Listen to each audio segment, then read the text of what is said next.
हम सभी एक दिन मरेंगे और मरने के तुरंत बाद आपके शरीर में यही होता है।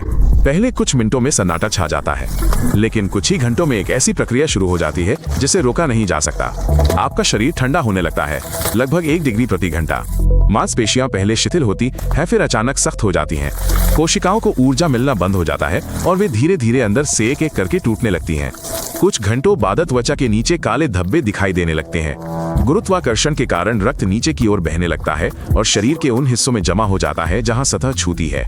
ये डरावना होता है और ये तो बस शुरुआत है। लगभग 1 दिन बाद आपके शरीर से पहली गंध आने लगती है। ये कोशिकाएं टूट रही हैं और अपने अंदर बंद चीजों को बाहर निकाल रही हैं। गंध हर गुजरते घंटे के साथ तेज होती जाती है और कभी रुकती नहीं। उसी समय आपके शरीर के अपने एंजाइम काम करना शुरू कर देते हैं, वे विशेष पदार्थ जो जीवन के दौरान भोजन पचाने में आपकी मदद करते थे। अब ये पदार्थ आपके शरीर को अंदर से पचाना शुरू कर देते हैं। उस क्षण से आपका शरीर आपका नहीं रह जाता। ये आपके भीतर इतने समय से निवास कर रहे अरबों जीवों के लिए प्रजनन स्थल बन जाता है, जो धैर्यपूर्वक अपने क्षण की प्रतीक्षा कर रहे थे। और यहाँ समझने वाली महत्वपूर्ण बात यह है, ये प्रक्रिया इस बात पर निर्भर नहीं करती कि आप युवा हैं या वृद्ध, स्वस्थ हैं या बीमार।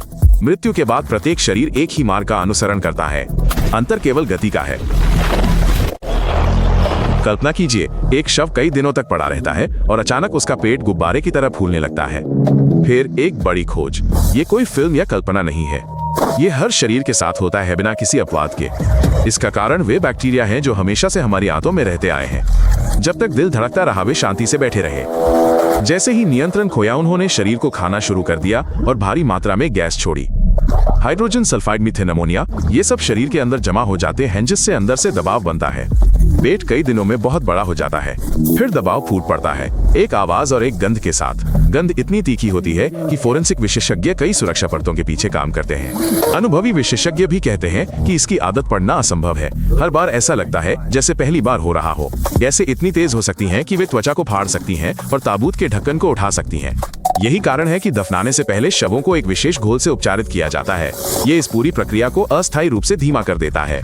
इस उपचार के बिना शरीर 2 या 3 दिनों के भीतर फूलने लगता है। गर्म मौसम में ये प्रक्रिया और भी तेज हो जाती है। तापमान हर चीज को गति देता है, बैक्टीरिया, गैसें और सामान्य रूप से अपघटन। संयोगवश गंध और गैसों के जरिए ही शिकारी और सफाई कर्मी दूर दूर से शवों का पता लगाते हैं। प्रकृति ने यह सुनिश्चित किया है कि किसी भी पोषक तत्व का दुरुपयोग न हो। क्या आप जानते हैं कि मृत्यु के कुछ दिनों बाद आपके आंतरिक अंगों का क्या हाल होता है? वे सचमुच अंदर से घुलने लगते हैं और ये प्रक्रिया उन्हीं बैक्टीरिया द्वारा होती है जो भोजन पचाने में आपकी मदद करते थे। जीवित रहते हुए प्रतिरक्षा प्रणाली बैक्टीरिया को नियंत्रण में रखती है। जैसे ही प्रतिरक्षा प्रणाली निष्क्रिय होती है, आंतों के बैक्टीरिया दीवारों को कुतरना शुरू कर देते हैं और रक्त वाहिकाओं को राजमार्ग बनाकर पूरे शरीर में फैल जाते हैं। मस्तिष्क सबसे पहले गलना शुरू होता है। ये लगभग पूरी तरह से पानी और प्रोटीन से बना होता है। हृदय के धड़कना बंद होने के कुछ ही घंटों बाद यह तरल में बदलना शुरू हो जाता है, किसी भी अन्य अंग की तुलना में तेजी से और बिना किसी आवाज के। इसके बाद यकृत, गुर्दे और बाकी सभी अंग आते हैं। ये सभी कुछ ही दिनों में तरल पदार्थ में परिवर्तित हो जाते हैं। शरीर इतनी तेजी से विघटित होता है कि आप सोच भी नहीं सकते और इस प्रक्रिया को रोका नहीं जा सकता। फोरेंसिक विशेषज्ञ इस स्थिति को घड़ी की सुई की तरह पढ़ सकते हैं। ऊतकों के विघटन की मात्रा के आधार पर वे मृत्यु का समय कुछ घंटों के भीतर निर्धारित कर लेते हैं। वे ये भी निर्धारित करते हैं कि शरीर को किन परिस्थितियों में रखा गया था और भी बहुत कुछ। ये प्रक्रिया निरंतर चलती रहती है और इस बात पर निर्भर नहीं करती कि शरीर को कहाँ दफनाया गया है। जमीन पर, जमीन के नीचे या पानी के अंदर अपघटन हर जगह, हर समय और लगातार होता रहता है। बस गति और बारीकियां ही हर मामले में अलग अलग होती हैं। ये अविश्वसनीय लग सकता है, लेकिन अगर कोई शव पानी के नीचे चला जाता है तो वो सड़ने के बजाय एक सख्त साबुन जैसी चीज में बदल सकता है। ये एक वास्तविक वैज्ञानिक तथ्य है जिसका सामना फोरेंसिक वैज्ञानिकों को अक्सर करना पड़ता है। इसका कारण हवा की कमी है। हवा के बिना सामान्य अपघटनकारी बैक्टीरिया पूरी क्षमता से काम नहीं कर पाते। अपघटन लगभग रुक जाता है और एक पूरी तरह से अलग रासायनिक प्रक्रिया शुरू हो जाती है। ये परत धीरे धीरे सख्त होकर एक गाढ़े सफेद पदार्थ में बदल जाती है, शव मोम। ये दिखने और छूने में भूरे रंग के कपड़े धोने वाले साबुन जैसा लगता है। इस प्रक्रिया में कई महीने लग जाते हैं। शव मोम एक प्राकृतिक संरक्षक के रूप में काम करता है। ये शरीर को बाहर से सील कर देता है, जिससे आगे अपघटन रुक जाता है। इस परत के नीचे शरीर और चेहरे की आकृति कई दशकों तक संरक्षित रह सकती है। फोरेंसिक वैज्ञानिकों ने ऐसे शव पाए हैं जो 100 साल से अधिक समय तक पानी के नीचे पड़े रहे थे, माइनस और उनके चेहरे की विशेषताएं अभी भी पहचानी जा सकती थी। ये उन मामलों में से एक है जहां प्रकृति अनजाने में वो करती है जिसे वैज्ञानिक जानबूझकर दोहरा नहीं सकते। ऐसी खोजें दशकों बाद अपराधों को सुलझाने में मदद करती हैं। शरीर स्वयं मुख्य सबूत बन जाता है। ये लंबे समय तक अन्य सबूतों के न होने पर भी घटना के निशान बरकरार रखता है। जब सारी नरम परतें हट जाती हैं तो केवल कंकाल ही बचता है और इससे कोई जल्दी नहीं होती। हड्डियां सबसे आखिर में नष्ट होती हैं और शरीर के किसी भी अन्य अंग की तुलना में अधिक समय तक टिकी रहती हैं। हड्डी केवल एक कठोर छड़ नहीं है, ये खनिजों, प्रोटीन तंतुओं और कैल्शियम क्रिस्टलों से बना एक जटिल ऊतक है।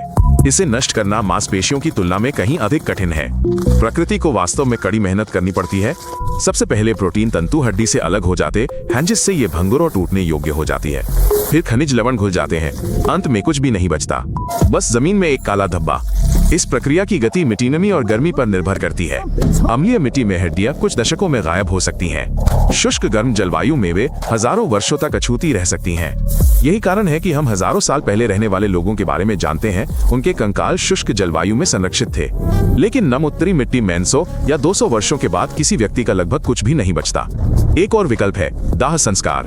ये 2 घंटे में वो काम कर देता है जिसे करने में प्रकृति को दशकों लग जाते हैं।